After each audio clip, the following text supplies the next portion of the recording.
আসলে গ্রামের মধ্যে শুটিং করা একটু টাফ, যেহেতু গ্রামের মানুষজন শুটিং এ এসে ভিড় জমা, আর এখানে একটি রোমান্টিক দৃশ্যের শুটিং হচ্ছে, আপনারা দেখতে পাচ্ছেন।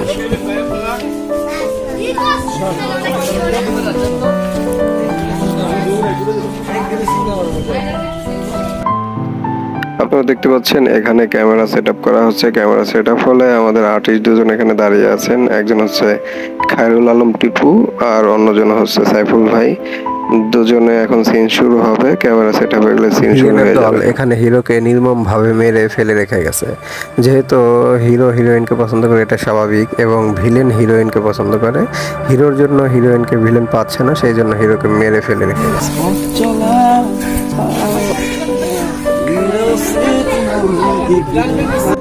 শুটিং এর মাঝে যখন আলামিন ভাই আমাদেরকে গান শোনায়, তখন সেই গানটি আমি ধারণ করে ফেলছি, সে জানেও না।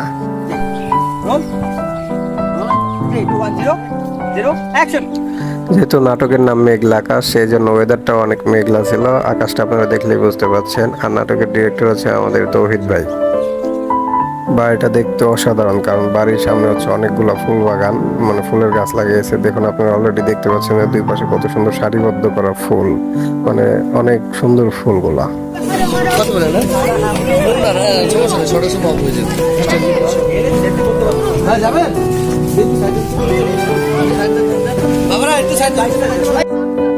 শত শত মানুষের ভিড়ে আমরা শুটিং করছি।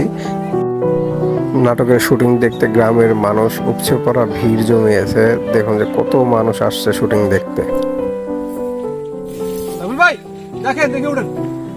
দেখুন, এই নাটক হচ্ছে বিলেন নায়িকাকে পছন্দ করে, সেই জন্য নায়িকাকে এরকম চকের মধ্যে একা পেয়ে বিলেন যাচ্ছে তার রাস্তা আটকে ধরতে এবং তার প্রেম নিবেদন নায়িকাকে করতে। নায়িকা এই প্রেম নিবেদন রাজি হবে কি রাজি হবে না, সেটা আমরা নাটকে দেখতে পারবো।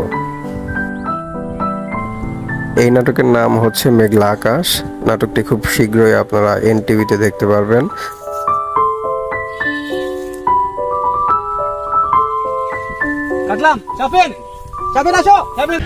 এটা হচ্ছে নাটকের শেষ দৃশ্য। এখানে হচ্ছে নায়ককে ভিলেনরা আটকে রাখছে নায়ককে মারার জন্য। তো এখানে নায়ককে মেরে হচ্ছে ওরা ফেলে রেখে যাবে।